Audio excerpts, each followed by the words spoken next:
우리 옆 사람에게 당신은 축복의 통로입니다.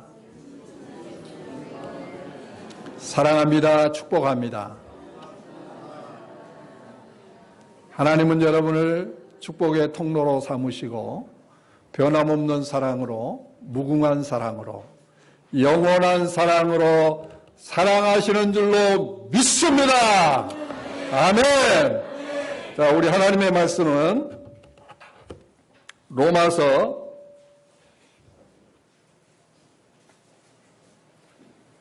8장 31절 말씀부터 34절 말씀까지 봉독해 드립니다. 로마서 8장 31절 말씀부터 34절 말씀까지. 그런즉 이 일에 대하여 우리가 무슨 말하리요? 만일 하나님이 우리를 이해하시면 누가 우리를 대적하리요?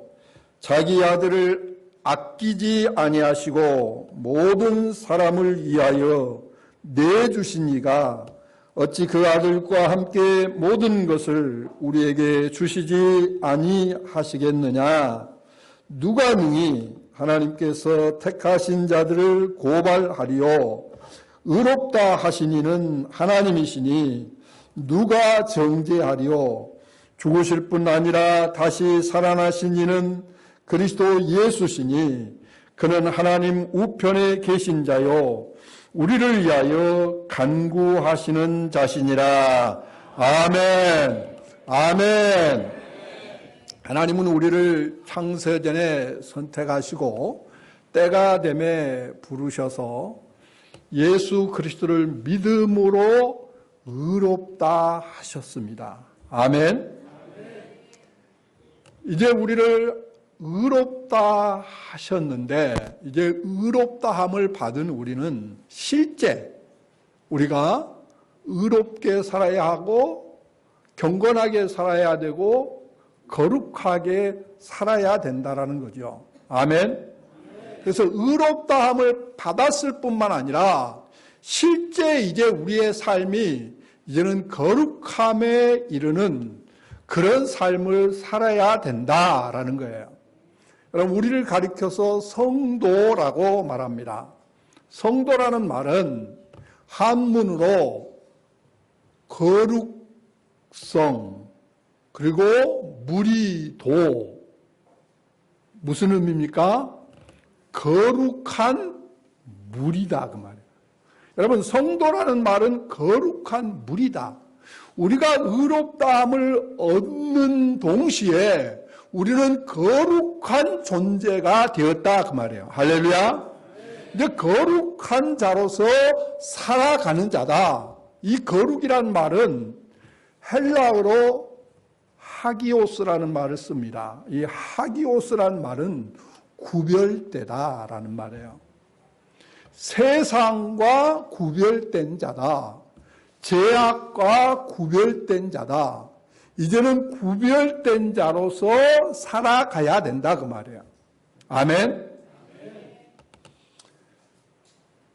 따라서 이제 우리 성도들을 우리 주님께서 말씀하시기를 너희는 세상의 소금이요 세상의 빛이라고 말씀했습니다. 여러분, 세상 안에 우리 성도들은 존재해야 된다는 거예요. 세상을 떠나서 은둔생활하는 것이 아니고 세상 안에서 살아가면서 우리는 빛을 비추고 소금의 맛을 내면서 살아가는 것이 우리 성도들의 삶이다. 그렇게 말씀합니다. 마치 우리 그리스도인들은 배와 같습니다. 배는, 바다에 떠있는 배는 육지에서는 제 기능을 못합니다. 그렇죠? 아무리 화려하게 아무리 좋은 배를 만들었다 할지라도 그 배는 바다에 떠 있을 때 존재 의미가 있고 바다에 떠 있을 때 제 기능을 할 수가 있는 거예요. 역시 우리 성도들이, 우리 그리스도인들이 세상 안에 있을 때, 세상에서 우리는 빛을 비추게 되고 소금의 맛을 내게 된다 그 말이에요. 오늘날 세속화된 교회, 세속화된 그리스도인이라는 말을 많이 쓰게 됩니다. 그 말은 무슨 말이냐? 여러분, 배라는 것은 바다 위에 떠 있어야 되는데 그 배에 물이 들어와서, 그 배에 물이 들어오면 어떻게 됩니까? 그 배는 침몰하게 돼 있다 그 말이에요. 세속화라는 말은 세상이 우리 안에 들어와서 세상 가치관을 가지고 살아가고 있는 그리스도인을 가리켜서 세속화된 교회, 그리스도인이라고 말하는 거예요. 그러니까 우리는 바다에 떠 있는 배지 그 배에 물이 들어와도 안 되고 그 배가 물에 빠져도 침몰해서 그 배는 어떻게 됩니까? 망가져 버리고 결국은 배의 기능을 못하게 된다 그 말이에요. 그러니까 우리 그리스도인들이 세상에 존재하면서 세상에 속해서 세상 가치관을 가지고 살게 되면 우리는 결국은 배가 침몰해 버린 것과 같다 그 말이에요. 제 기능을 못한다 그 말이에요. 따라서 우리를 가르쳐서 세상의 소금이라고 그랬어요. 소금은 맛을 내는 거 아닙니까? 모든 반찬을 소금을 넣지 않으면 맛이 없어요. 그럼 먹을 수가 없는 거죠. 그만큼 우리 그리스도인들은 세상에 가치 있는 존재라는 거예요. 할렐루야. 근데 그 맛을 잃어버리면 어떻게 된다고요? 맛을 잃어버리면 밖에 버려져 사람들에게 어떻게 된다? 밟힌다 그 말이에요. 밟힌다.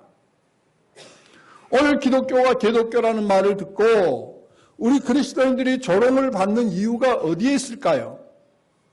맛을 잃어버린 소금이 되었다라는 거예요. 맛을 잃어버린 소금이 되어서 이제는 우리가 밟히게 되었다 그 말이에요. 조롱거리가 된다 그 말이에요. 가십거리가 된다 그 말이에요. 그래서 우리 그리스도인들이 맛을 잃어버리면 안 된다 그 말이에요. 할렐루야. 그래서 소금의 맛을 내야 된다 그 말이에요. 그런가 하면 너희는 세상의 빛이라고 했잖아요.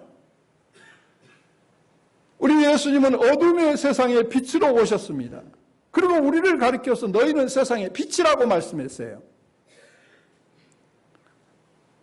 여러분, 우리는 이 어두운 세상에 빛을 비추는 그런 존재다 그 말이에요.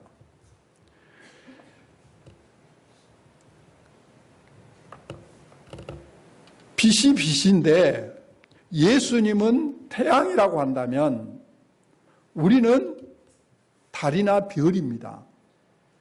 다시 말하면 예수님은 발광체지만 우리는 반사체다 그 말이에요. 그러니까 우리가 얼마나 예수님을 가까이 하고 예수님과 늘 교제하고 예수님을 사랑하고 예수님을 닮아가고 예수님을 우리가 따라 살아가느냐에 따라서 빛을 비추게 된다 그 말이에요. 할렐루야. 그러니까 예수님 상관없이 살아가는 사람들은 결코 세상에 빛을 못 비추는 거예요. 그래서 우리가 빛의 사명을 다하려면 우리가 주님을 닮아야 된다는 거죠. 또한 우리 교회는 이름이 뭡니까?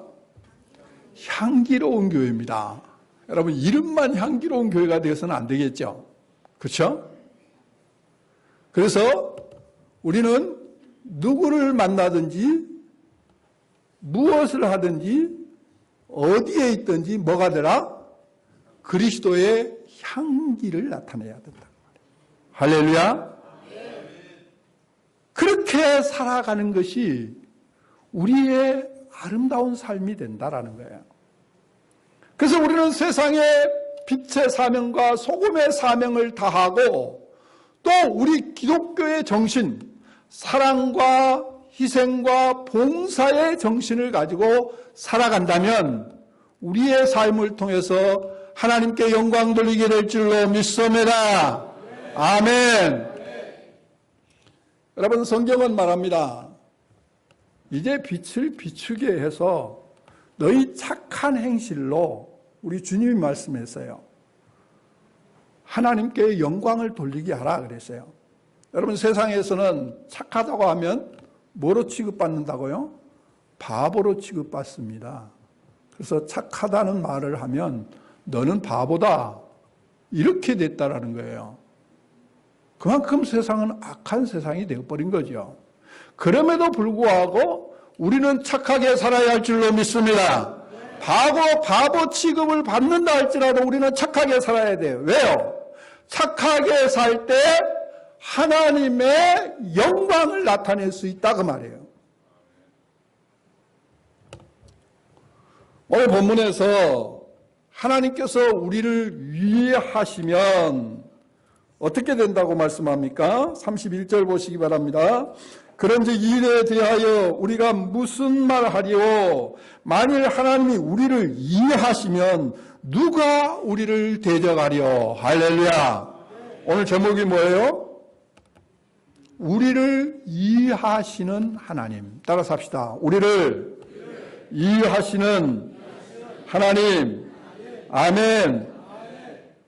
우리를 위해 주시는 하나님이다 그 말이야. 다른 말로 하면 우리 편이 되신 하나님이다 그 말이야. 우리 편이 되신 하나님이다. 하나님이 우리를 이해하시면 누가 우리를 대적하겠느냐? 자기 아들을 아끼지 아니하시고 우리를 위해서 내주신 하나님께서 우리를 의롭다 하셨는데 누가 정죄하겠느냐? 오늘 본문은 그렇게 말씀하고 있어요. 그리고 죽으실 뿐만 아니라 다시 살아나신 이는 그리스도니 하나님 우편에서 우리를 위해서 중보하며 기도하시고 계신다고 말이에요. 아멘. 여러분, 하나님은 우리를 구원하셔서 하나님의 자녀 삼으시고 하나님이 우리를 위해 주신다. 그래서 우리를 위해서 모든 것을 하시는 하나님이라는 사실을 오늘 본문은 말씀하고 있어요. 이 31절 말씀을 유준 피터슨 성경에서는 이렇게 말합니다. 여러분 어떻습니까? 이처럼 하나님이 우리 편이 되어주셨는데 어떻게 우리가 패배할 수 있겠습니까? 하나님은 누구 편이 되신다고요? 우리 편이 되신다. 아멘. 여러분, 추석 명절이나 설 이후에 이혼율이 높아진다고 합니다. 왜 그럴까요? 형제들이 모여서 정말 우애 있게 시간을 보내고 참 좋은 그런 시간을 가져야 하는데 그러지 않고 서로 싸우고 다투고 또 시어머니와 또 며느리와 서로 갈등이 있게 되고 그러면서 결국은 이혼까지 가는 그런 안타까운 일이 일어난다라는 거죠. 여러분, 이혼하지 않은 비법을 제가 가르쳐 주겠습니다. 특별히 우리 남성들. 아내 편이 되면 되는 거예요. 그러니까 시어머니하고 같이 서로 이제 싸웠다든지 갈등이 있다든지 그러면은 이 남편이 아내 편이 되면 되는 거예요. 그럼 이혼 안 해요. 할렐루야. 근데 아내 편이 안 되고 그냥 자기 어머니 편이 된다든지 그래가지고 그냥 당신이 잘못했다고 막 그런다면 결국은 어떻게 된다? 이혼까지 간다 그 말이에요. 그렇죠, 여성들. 남편이 내 편이 되면 되는 거예요. 남편이 남의 편이 아니라 내 편이 되어주면 되는 거예요. 할렐루야. 여러분들이 서로 우리가 인간이 부족하기 때문에 싸울 수도 있고 갈등이 있을 수도 있어요. 잘못을 할 수도 있어요. 그런데 그 잘못을 그냥 아내에게 지적하면서 네가 잘못했다. 그러면 이거는 위험한 겁니다. 이 아내도 잘못한 것을 알매도 불구하고 그렇게 말하면 문제가 되는 거예요. 그런데 당신이 옳아. 당신 말이 맞아. 이렇게 아내 편이 되어주면 어떻게 돼요? 자기 잘못을 시인하게 된다는 거예요. 그러나 자기가 잘못했음에도 불구하고 남편이 그냥 자기 편이 안 되어주면 그냥 열받는다는 거예요. 혹시 지금 여러분 부부간에 또 추석 지난 다음에 서로 갈등이 있습니까? 남편분들 아내 편이 되시기를 바랍니다. 부모야 좀 나중에 가서 달래주면 되잖아요. 근데 아내가 남편이 자기 편이 아니다라고 생각할 때는 이거는 왜 시집 왔습니까? 누구 보고 시집 왔어요? 아무리 시어머니가 잘해주고 아무리 누가 잘해준다 할지라도 남편이 잘해 안 해주면 그건 소용이 없는 거예요. 오직 남편 한 사람 보고 시집 온 거예요. 안 그렇습니까? 우리 이제 10월 9일 날 결혼할 우리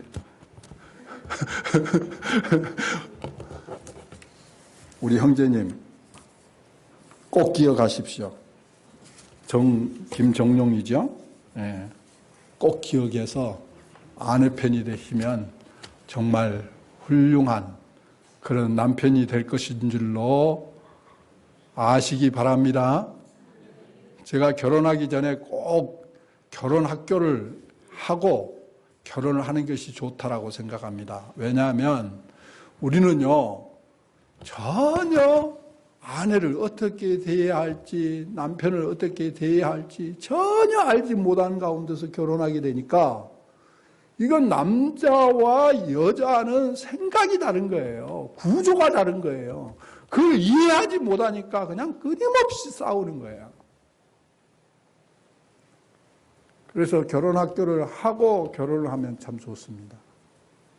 그 과정을 마치는 게 참 좋아요. 그래서 남편은 아내를 이해하고 아내는 남편을 이해하고 그래서 어느 정도 자격을 갖춘 다음에 남편이 돼야 되고 아내가 돼야 하는데 전혀 자격 없는 남편이 되고 자격 없는 아내가 돼가지고 그냥 처음에야 그냥 사랑에 빠져가지고 그냥 정신없이 그냥 잘못한 것도 그냥 눈에 보이지도 않고 그렇게 살지만 나중에 사랑이 점점 이제 식어지고 그러게 되면 단점이 보이기 시작하고 그러게 되면 그냥 막 갈등하게 되고 싸우게 되고 그러다가 많은 사람들이 이혼하는 거예요. 그래서 우리 형제자매들은 결혼하기 전에 남자가 어떤 존재라는 것을 이해할 필요가 있어요. 자매들은 형제가 남자를 이해하는 것이 아니라 자매가 남자를 어떤 존재라는 걸 이해하고 또 형제는 여자가 어떤 존재라는 것을 이해를 해야 그래서 보다 더 원만한 그런 가정을 이루고 살 수 있다 그 말이에요. 근데 누가 우리 편이 되신다고요? 하나님이 내 편이 되신다. 할렐루야? 여러분 하나님이 내 편이 되시면 끝나는 거죠. 그렇잖아요. 그래서 오늘 바울이 그렇게 말하잖아요. 하나님이 이해하시면 누가 우리를 고발하고 누가 정죄하겠느냐? 그분이 어떤 분이에요? 우리를 사랑하시는 분이다 그 말이에요. 할렐루야? 야곱을 만나주시고 하나님이 야곱에게 약속을 했습니다. 무슨 약속을 했냐면 우리 성경 한번 같이 볼까요? 창세기 28장 15절 같이 봐요. 시작. 내가 너와 함께 있어 내가 어디로 가든지 너를 지키며 너를 이끌어 이 땅으로 돌아오게 할지라. 내가 내게 허락한 것을 다 이루기까지 너를 떠나지 아니하리라 하신지라. 자, 하나님이 지금 야곱에게 무슨 약속을 합니까? 네 편이 되겠다라는 거예요. 내가 너와 함께 하겠다라는 거예요. 어디를 가든지 내가 너를 지켜주고 너를 보호해 주겠다라는 거예요. 그래서 야곱이 에삼촌에게 가서 그가 오랫동안 20년 동안 살면서 애삼촌에게 10번이나 속임을 당했습니다. 그런데 하나님이 야곱의 편이 되니까 야곱이 마침내 하나님께서 애삼촌 것을 다 빼앗아 가지고 야곱에게 주어서 야곱이 거부가 된 거예요. 할렐루야. 그 야곱이 이제 애삼촌이 야곱을 싫어하는 눈치가 보여서 그냥 도망갔잖아요. 그걸 나중에 애삼촌이 알고는 그냥 내가 싹 다 뺏어버릴 거다 하고는 그냥 와서 빼앗아 가려고 하는데 하나님이 또 나타나셨어요. 그리고 야곱에게, 애삼촌 라반에게 뭐라고 하냐면 너는 야곱에게 가부간 말하지 말라. 딱 한마디 하니까 라반이 그냥 야곱의 모든 것을 다 빼앗아 가려고 했다가 그냥 돌아갈 수밖에 없었던 거예요. 여러분, 하나님이 야곱의 편이 되니까 그 누구도 그를 해할 수가 없었던 거예요. 할렐루야. 오늘 야곱의 편만 되시는 하나님이 아니고 우리 편이 되시겠다라는 거예요. 내 편이 되시겠다라는 거예요. 왜 그렇습니까?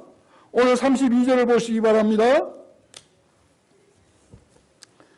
자, 자기 아들을 아끼지 아니하시고 우리 모든 사람을 위하여 내주신 이가 어찌 그 아들과 함께 모든 것을 우리에게 주시지 아니하시겠느냐.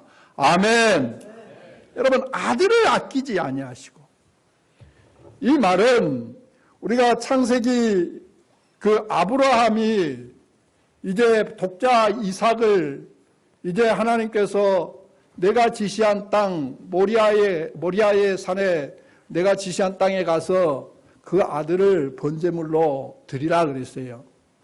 그래서 이 아브라함이 두 사환을 데리고 그리고 이삭 아들을 데리고 이제 가서 그 아들을 하나님 앞에 제물로 드리기 위해서 이제 그 아들을 결박을 했어요.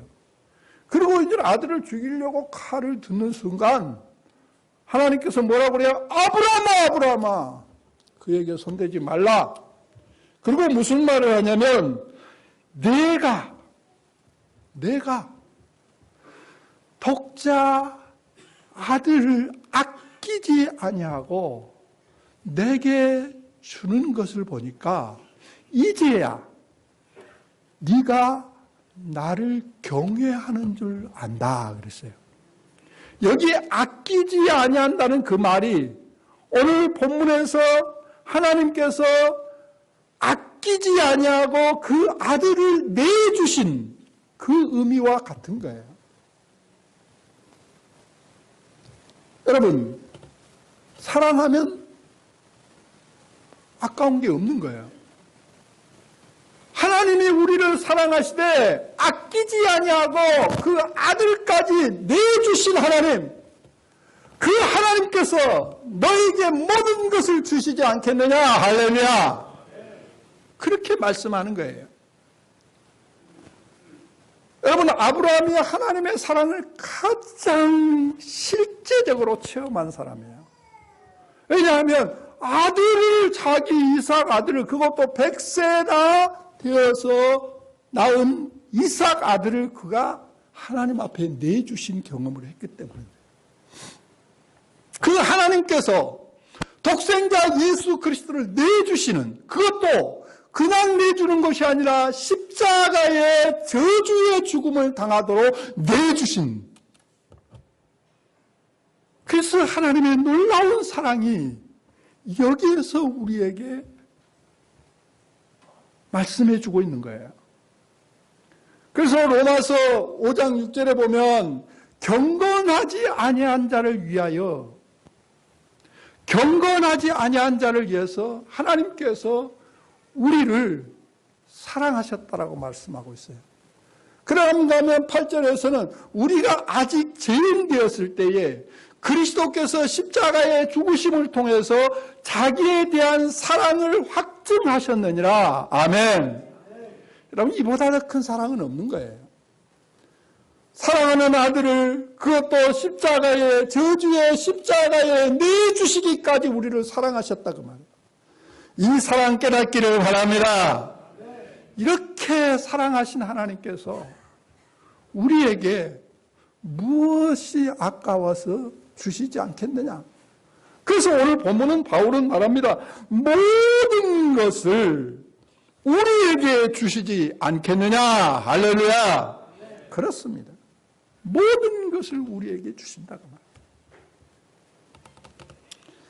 여러분, 우리가 하나님이 이처럼 사랑하셔서 우리를 구원하실 뿐만 아니라 우리를 구원하시고 이제는 하나님이 지키시고 보호하시기 때문에 그 누구도 대적할 수 없고 해할 수 없고 그 누구도 우리를 건드릴 수가 없는 거예요.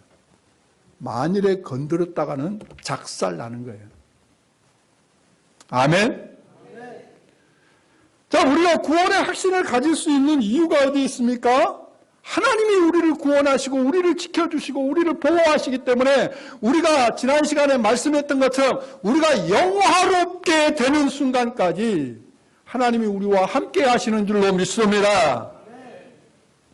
그래서 칼빈은 성도의 견인이라는 말을 썼어요. 성도의 견인이라는 것은 하나님이 지켜주시고 견디게 하시고 하나님이 보호하시고 하나님이 함께 하셔서 궁극적으로 천국에 이르도록 하신다고 말이에요. 할렐루야. 자, 우리 성경 한번 같이 봅시다. 요한복음 10장 28절로 29절 말씀 같이 봅니다.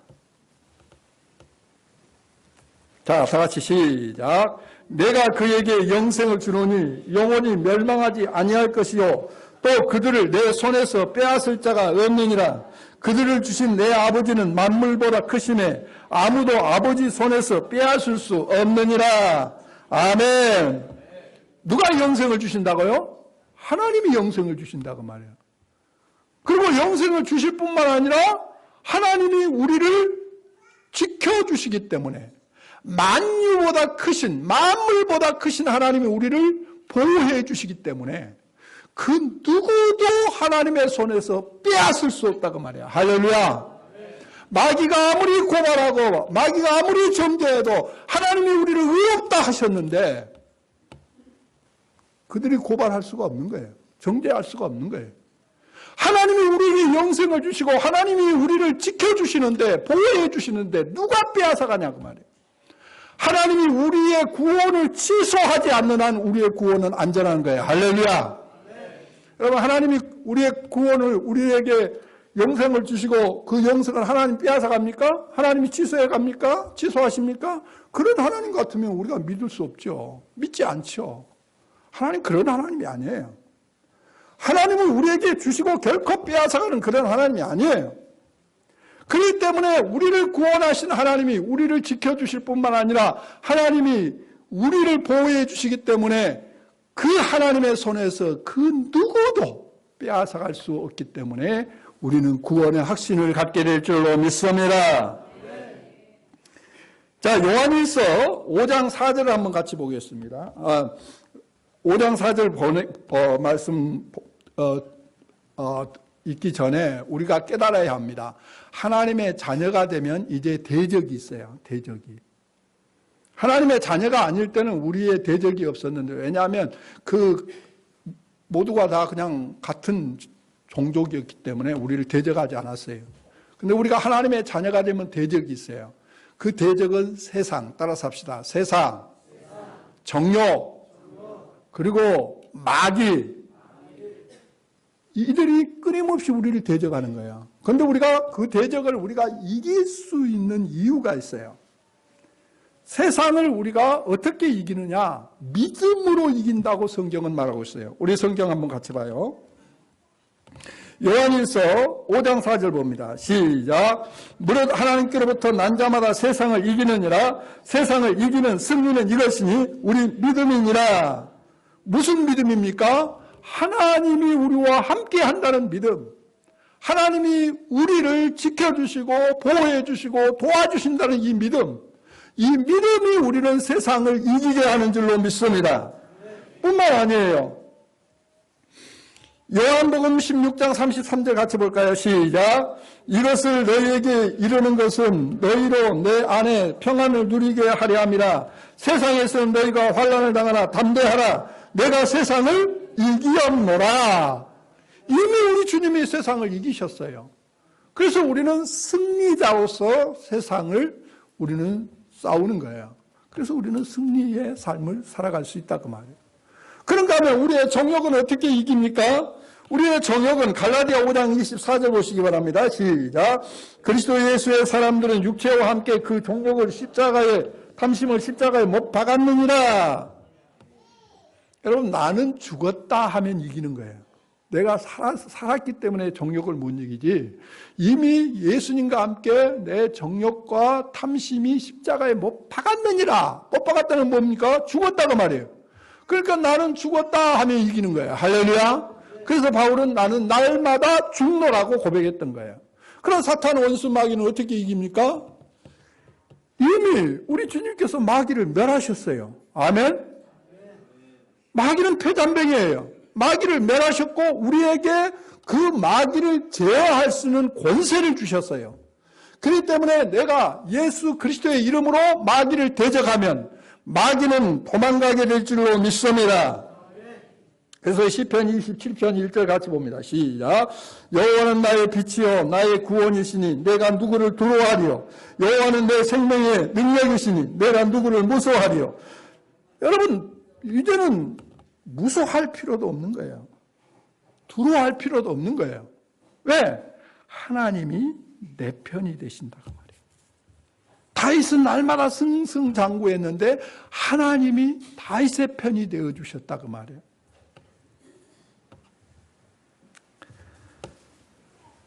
독생자 예수 그리스도를 아끼지 아니하시고 주신 그 하나님께서 어찌 너희들을 그냥 패배하도록 두겠느냐고 말이에요. 마틴 루터가 종교개혁을 할 때의 일이었습니다. 그때에 책상에 앉아 있는데 마귀가 찾아왔어요. 그러고는 마귀가 말하는 거예요. 한 종이를 드러내면서 너가 이렇게 죄를 짓지 않았느냐. 그러니까 보니까 진짜 루터가 다 지었던 죄가 목록이 쫙 돼 있는데 그걸 보는 순간 그냥 죄책감에 사로잡히게 되고 그러면서 그냥 맥이 팍 풀리는 거야. 마귀는 그 모습을 보고 너가 그런 죄인이 너나 똑바로 하지 무슨 종교개혁을 한다고 하느냐. 그래서 이 루터가 할 말이 없는 거예요. 근데 하나님께서 말씀하시는 거예요. 루터야, 내가 내 피로 너를 이미 깨끗하게 했느니라. 그 말을 듣는 순간 정신이 바짝 나면서 로마서 8장 1절 말씀이 탁 머리에 떠오르는 거예요. 무슨 말이죠? 누구든지 그리스도 안에 있으면 결코 정죄함이 없느니라. 그때 루터가 힘을 탁 얻고 사탄을 향해서 나 이 죄를 지었다. 그러나 이미 우리 주님께서 십자가의 보혈로 내 모든 죄를 다 사해 주셨다. 누구든지 그리스도 안에 있으면 결코 정죄함이 없다. 사탄아 물러가라. 그러고는 그냥 가지고 있던 그냥 잉크병을 갖다가 확 던져버렸더니 그냥 사탄이 사라졌다는 거예요. 할렐루야. 그렇습니다. 우리는 연약해서 범죄할 수 있어요. 넘어질 수 있어요. 실수할 수 있어요. 그럼에도 불구하고 하나님이 우리를 의롭다 하셨는데 하나님이 내 편이 되시는데 우리가 누구를 두려워할 거냐고 말이에요. 그 누구도 우리를 정죄할 수 없고 그 누구도 고발할 수 없고 그 누구도 우리를 해할 수 없는 줄로 믿습니다. 사랑하는 여러분, 하나님이 우리를 위해서 놀라운 일을 하셨습니다. 그게 바로 하나님의 아들을 이 땅에 보내시고 십자가에서 우리의 죄를 담당하게 하시고 우리의 저주를 속량해 주시고 그리고 우리를 하나님의 자녀로 삼아주시고 하나님의 자녀로 삼아주실 뿐만 아니라 우리와 늘 함께 하시고 어디에 있든지 무엇을 하든지 하나님께서 우리를 지켜주시고 보호해 주시고 내 편이 되어주셔서 늘 하나님이 승리하게 하실 줄로 믿습니다. 그러므로 이 믿음 가지고 날마다 믿음 안에서 승리함으로 하나님께 영광 돌리는 저와 여러분이 되시기를 주님의 이름으로 축복합니다.